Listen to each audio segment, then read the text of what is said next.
恐怖分子正在山上测试新装备，却突然发现一个大猎物——美国空军1号以及5架 F-18僚机正迎面飞来。如此排面，不用说，总统就在里面。于是恐怖分子当即拿起防空导弹，就要拿空军1号做测试。只闻哭哧一声，导弹滋溜一下直冲云霄。这时正好赶来护航的 F-15战机，立刻开足最大马力，直接用战机为空军1号拦下了这枚导弹。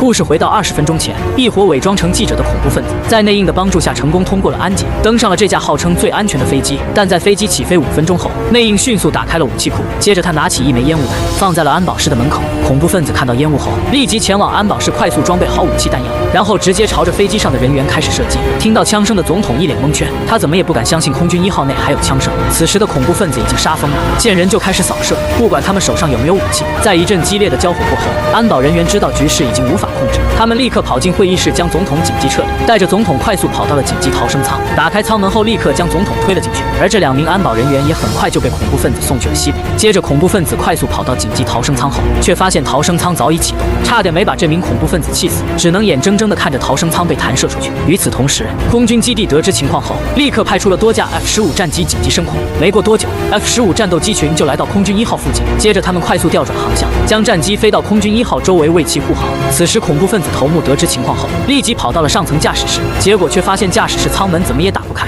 很快，空军1号在 F-15战机的护航下，来到了基地跑道附近。在空军1号快要接近地面时，护航战机快速离开现场，然后空军1号开始放下起落架。这时，恐怖分子头目正在舱门装炸弹，就在起落架要接触地面的前几秒，头目直接一枪引爆了炸弹。他们进入驾驶舱后，立即让飞行员将飞机拉升，但此时飞机已经在跑道上开始滑行了。飞行员无论如何也不会答应头目的要求。见此情况，头目只能将2名飞行员一起送去了西北，而飞机也随着飞行员离去，很快就偏离了跑道。危机时刻，这名恐怖分子快速坐上驾驶位，在他一顿操作后，飞机再次回到跑道上。然后他们想把飞机快速拉升起来，但没想到前方不远处刚好有一架 C-5银河运输机等待。这时他已经没有其他办法，只能开启最大推力冲向运输机。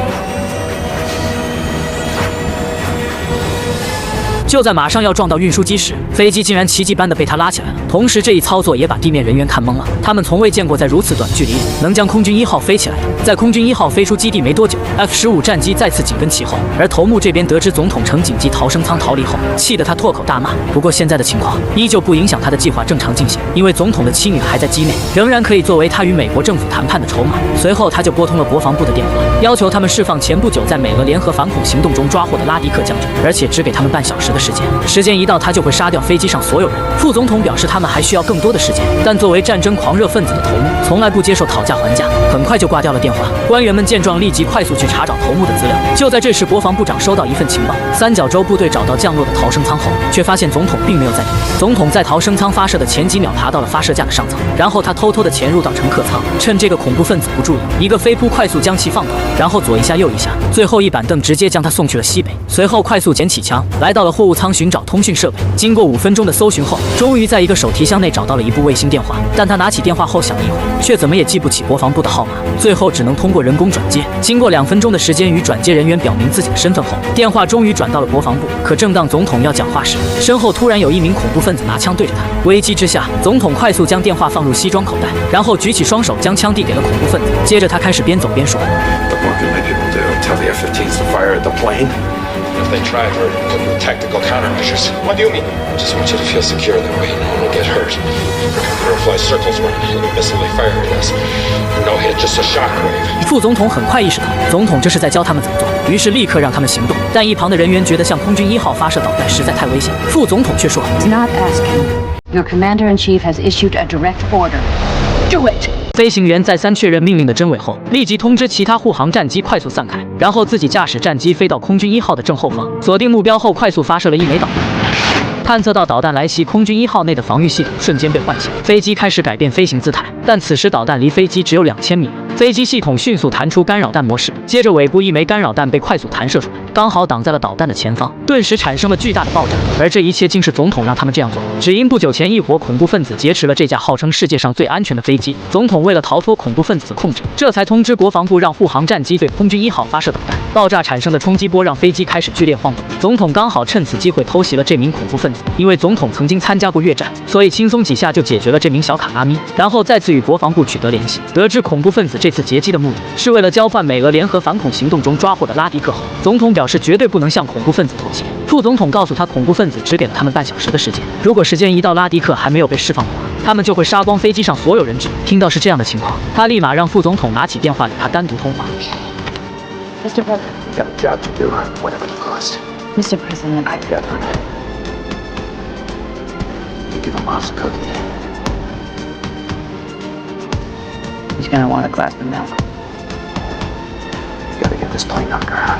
随后，总统进入到飞机的控制系统室，经过几番寻找，终于找到了燃油控制系统，然后再次联系了国防部，表示自己要倾泻燃油，让他们将电话转接给空军1号的维修人员。在维修人员的帮助下，总统很快就找到控制燃油的线路。刚开始一切都很顺利，可到最关键的时候，电话那头却没有了声音，原来是手机没电了。最后，总统只能凭感觉将电线一顿乱接，没想到还真的被他蒙对了。飞机开始倾泻燃油，然而这一情况很快就被恐怖分子发现，他们知道肯定是有人在飞机下层动了手脚，于是头目叫2人去下层查看情况。没想到他们俩刚一下来，就遭到总统的袭击，双方展开了激烈的枪战。另一名恐怖分子则趁乱快速跑到了控制系统室，开始维修控制燃油的线路。而外面的恐怖分子在与总统一顿交火后，很快就没了弹药，他只能快速跑进控制系统室找同伴补充弹药。然而就在他补充弹药的间隙，总统偷偷潜到了上层入口处，将上层看门的恐怖分子骗了下来。与此同时，头目这边正与国防部联系，要求他们马上安排加油机过来进行空中加油。副总统说加油绝对没问题，只要你降落然后释放人质，绝对会给你加油。然而头目怎会被他们忽悠？他表示如果不答应派加油机过来，自己每隔1分钟就会解决1名人质。在这样的威胁下，副总统最终还是答应了头目的要求。但头目不知道的是，其实刚刚这一切都是总统与副总统计划好。下层2名恐怖分子修好燃油线路后，还以为总统还在原来的地方，出来就是一顿火力输出，然后迅速跑上了上层入口。在关闭入口的期间，还要求旁边看守的同伙打起精神。让他们意想不到的是，此时的总统早在他们维修线路的时候控制了这名小伙。接着，总统押着这名小伙很快找到了被关押的人质。打开门后，他们不敢相信总统竟然还在飞机上，情况紧急。总统没时间多解释，将恐怖分子交给其他人员后，立刻询问自己妻女的情况。官员说他们已经被恐怖分子单独抓走了。另一边的官员表示他们现在可以尝试抢回飞机，但自己妻女在他们手上很快就被总统拒绝，而且总统还告诉他们飞机不久后就会在空中加油。听到这一情况后，官员立马有了主意，表示飞机尾部有降落伞，只不过目前飞机高度过高，但只要通知加油机将高度降到15000尺，他们就可以跳伞。总统却说现在恐怖分子控制了无线电，无法联系到加油机。就在这时，身后一名胖妹叫住了他们，他表示可以用传真机，因为传真机和电话不同，很容易被他们忽略。于是总统立刻带着胖妹偷偷潜到了办公室，写下信息后放入传真机内。没想到真的成功了，只不过此时乱作一团的国防部能不能看到这份传真也成了一个问号。接着他带着胖妹一起与众人转移到飞机尾部。总统在下去的时候还不忘给安保队长点了一个赞，而安保队长只是尴尬地微笑了一下，然后瞬间改变了脸色。不久后，护航的战机开始散开，加油机终于赶到现场。总统这边众人已经装备好降落伞，官员临时与众人讲解了使用降落伞的步骤。接着加油机已经飞到了空军1号的上方，但目前高度依旧没有变化，他们也别无他法，只能希望国防部能看到他们发过去的传真。这时加油机开始与恐怖分子联系，表示让他们下降到15000尺开始加油。恐怖分子想都没想就直接答应了。很快高度表的数字就发生了变化，这下把众人高兴坏了。没过多久，恐怖分子在加油机工作人员的指引下开始对接输油管道。在输油管道对接好后，飞机高度也来到了15000尺。官员见状立刻打开了尾部舱门。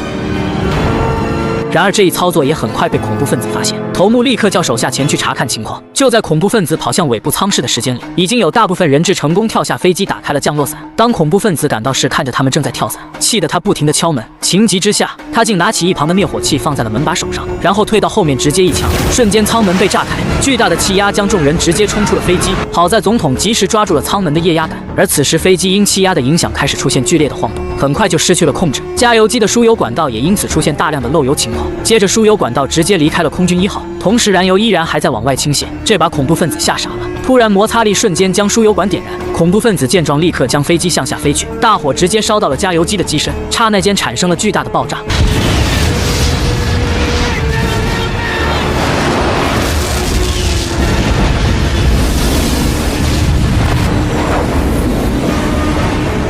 而这时的总统依然还在尾部。就当一名官员准备伸手营救总统时，被恐怖分子制止住。官员表示他是总统，恐怖分子这才同意。在官员颤颤巍巍地去营救总统时，安保队长走上前一步看了一下恐怖分子，恐怖分子竟然主动让开了。最后在众人的努力下，终于将总统救了上来。然而这时真正的危机才刚刚开始。总统等人被押到头等舱后，虽然见到了自己的妻女，但很快被头目一顿暴揍，然后让他联系俄国方面，让他们释放拉迪克。刚开始总统死活都不愿意，直到头目以总统女儿的性命做要挟，总统才被迫答应。不久后，俄国方面就接到电话，他们得知总统的遭遇后，很快就同意了释放拉迪克。然而就在拉迪克出狱签字时，总统偷偷用玻璃片帮自己解开了炸弹。此时浑然不知的头目正为了拉迪克将军出狱感到高兴时，总统突然发动袭击。咔咔几下快速解决掉了一名小卡拉，而头目趁总统与另一名手下缠斗时，快速抓住了他的妻子，并直接朝总统开了一枪。好在官员及时用自己身体接住了子弹，总统挣脱束缚后，快速朝着头目开始射击。虽然成功击中头目，但妻子顺势被头目拖入到了下层。总统快速解决掉剩下的恐怖分子后，立刻跑到了下层，但刚一下来就遭到头目袭击。头目表示等到拉迪克将军安全出狱，自然会放了他妻子。可总统才不会听头目的这番鬼话，于是又偷偷潜入到另一边。与此同时，迎接拉迪克将军的飞机已经降落到监狱门口，随行的还有4名全副武装的士兵。而头目这边已经来到了尾部舱室，他正将飞机上所有降落伞丢下去。见到总统跟过来，头目立马举枪对着他的妻子，让他放下枪，然后表示驾驶员被你送去了西北，现在我又将所有降落伞丢下了飞机，接下来不用我动手，你们都会饮恨西北。就在头目废话连篇时，女人一把推开他，总统趁机快速扑了过去。在两人疯狂的缠斗中，总统将一条绳子缠到了头目的脖子上后，轻轻拉动了头目身上降落伞的拉环，降落伞瞬间被打开，然后总统送给了他一句话 Get off my plane. 就这样，恐怖分子全部被消灭，但危机依旧没有解除。总统立刻开始跑向头等舱，他必须马上联系俄国方面，再次逮捕拉迪克。然而此时的拉迪克已经换好衣服，正朝着监狱的大门走去。就在这时，监狱的人叫住了他，他见情况不对，立马跑向大门。而监狱这边见到没有停下来，便直接对他开火。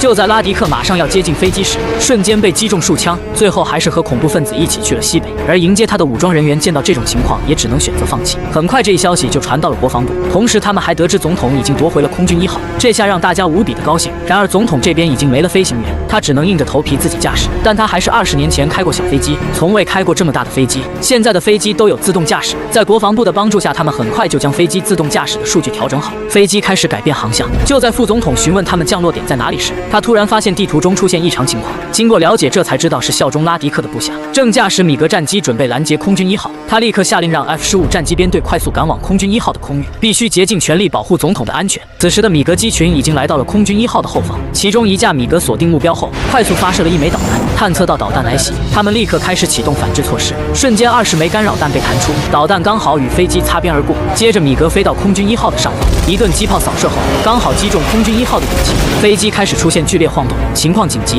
他们立刻联系了国防部。听到这样的情况后，吓得副总统大气都不敢喘一下。不过好在技术人员及时给出了方案，他们立刻开启灭火模式，瞬间大火被扑灭。而此时正赶来的 F-15机群已经离空军1号不远了。在队长的命令下，所有战机都各自锁定了一架米格。准备好一切后，队长一声令下，所有战机开启了超远距离发射。这时一架米格刚飞到空军1号的旁边，结果直接被炸成了渣渣，而另一架米格还没来得及做规避动作，瞬间变成了一团火球。此时米格还剩4架战机没被击落， F-15战机立刻展开了近距离空战。话音刚落，一架米格就飞到空军1号的后方，锁定后立刻发射了1枚导弹。F-15飞行员立刻让空军1号启动反制能力，可他们操作后才发现飞机已经失去了反制能力。情急之下，这名飞行员驾驶战机快速冲到了空军1号的后方，直接用战机拦截了这枚导弹。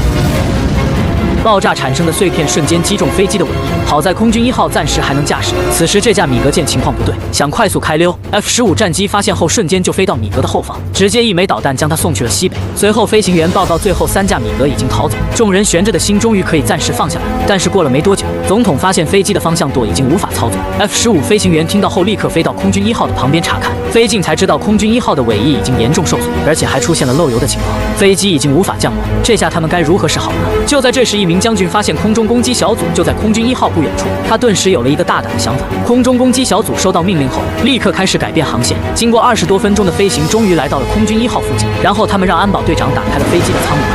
接着攻击小组飞到了空军1号的上方，将特战队员绑好安全绳后，开始慢慢离开飞机。很快这名队员就滑行到了空军1号内，固定好绳索后，立刻跑入到驾驶室将总统替换了下来。随后另一名特战队员通过绳索直接滑到了机舱内。就这样按同样的方式，总共下来了4名特战队员。然后特战队的飞机开始改变方向，特战队员先将总统的女儿绑好后，快速跳了下去。由于此时两机之间出现了高低差，他们通过绳索很快就滑到了特战队的飞机上。接下来总统的妻子也是按照同样的操作被转移了出来，直到要转移这名受伤的官员时，突然此时又一个引擎崩溃，飞机开始下降高度，导致这名官员转移的过程中被晃来晃去。但好在特战队的飞机及时下降了高度，受伤的官员这才顺利转移到飞机上。随后，这名特战队员将飞机的操作杆固定好后，快速跑到了飞机舱门处，让总统快点绑好绳索，现在马上带他离开。总统听到后一脸疑惑，表示剩下的人该怎么办。特战队员说，现在飞机正在下降高度，已经没时间了。一旁的官员也在劝总统离开。就在这时，安保队长突然拿出枪，一枪就将这名特战队员送去了西北。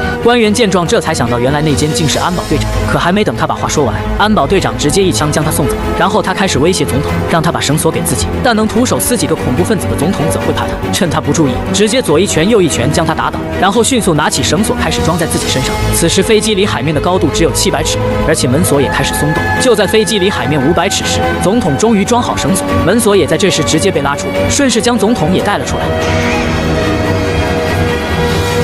而这时的空军1号则快速冲向了海面。